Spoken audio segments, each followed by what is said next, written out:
film because, you know, each experience is different, and each movie you do helps you to do a different film. If I can explain that, you know, if I hadn't have done Lock, Stock and Two Smoking Barrels, I might never have done The Transporter. And if I hadn't have done The Transporter, I might never have been able to do The Expendables. So they all have a connection in some way. So this to me is a different kind of thing because it's not just me in the movie. It's a big, long crowd of great, big, famous actors from the past and big athletes, and so the experience was great. But you know, they all help each other. I see. Do you expect to make a film with Silvester Stalone soon, anytime? Yes, I mean, I had such a great experience with him because he has such wisdom, and the whole process of working with him is so easy, you know.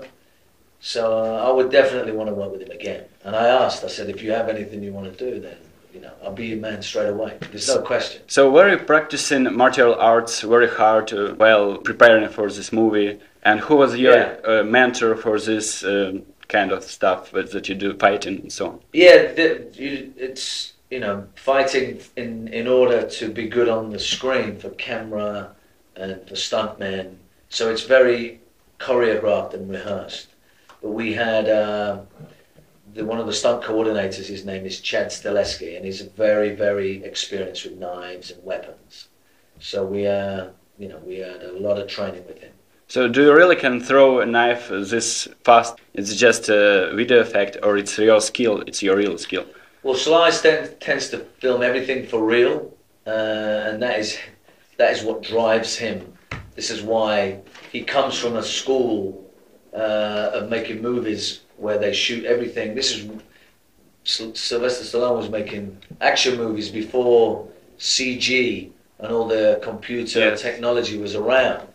So he has that in his blood, and he likes to make movies that way. He likes to feel that the audience is with him by doing the things for real. So he insists that we do everything we can through the camera, and you know, whatever we can do to help that is up to him. So it was you throwing this knife? Yeah, I mean, we have to throw the knives, of course. We can't have some robot throwing the knives. It was me there, yeah. Okay, very nice skill. So your first time in Ukraine, in Kiev, am I right? And how do you enjoy the city? Have you had time to visit? Nothing. I see a hotel, I see this room, my bedroom, and one other room.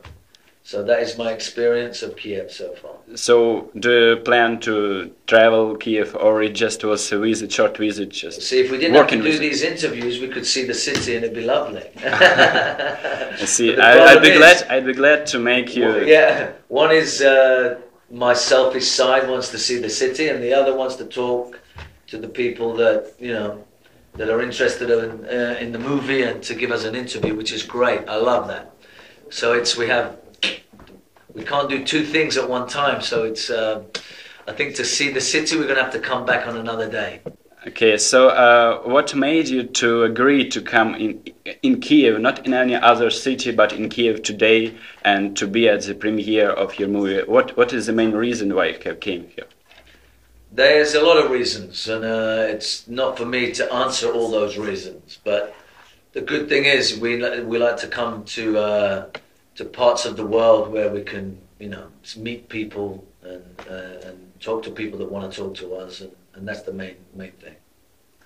I see. So you had an experience of playing in Guy Ritchie's films. It was just amazing. I love them. I'm sure that a lot of people love them, enjoy them. And do you plan to make another film with Guy Ritchie? Well, Guy Ritchie started me off in my career as an actor, so I have a soft spot for him. I always want to work with him. I love the movies that he makes. And it's just a question of whether he has a role for me in one of his films that's coming up. But there's no doubt, I'm always interested in working with people that I have a good experience with, and he is certainly one of them.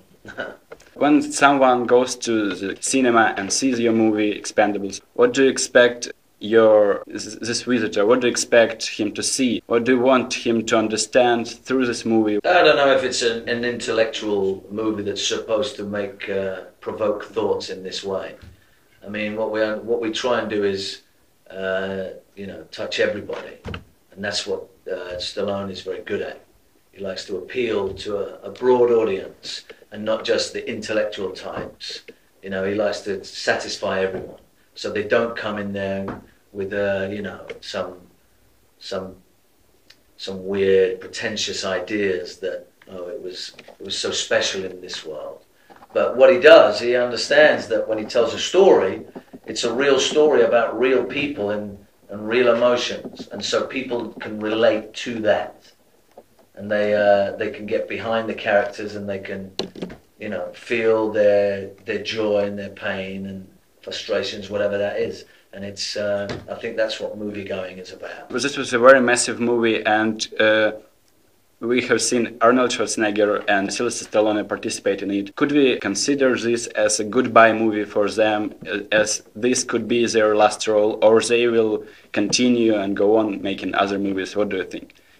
Did they share their thoughts? I want them to keep making movies because I grew up watching their movies, and I love Bruce Willis, I love Arnold Schwarzenegger.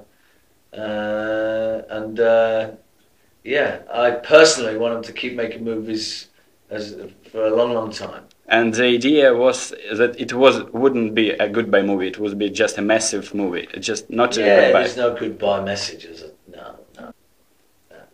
Okay, thank you very much. Thank you.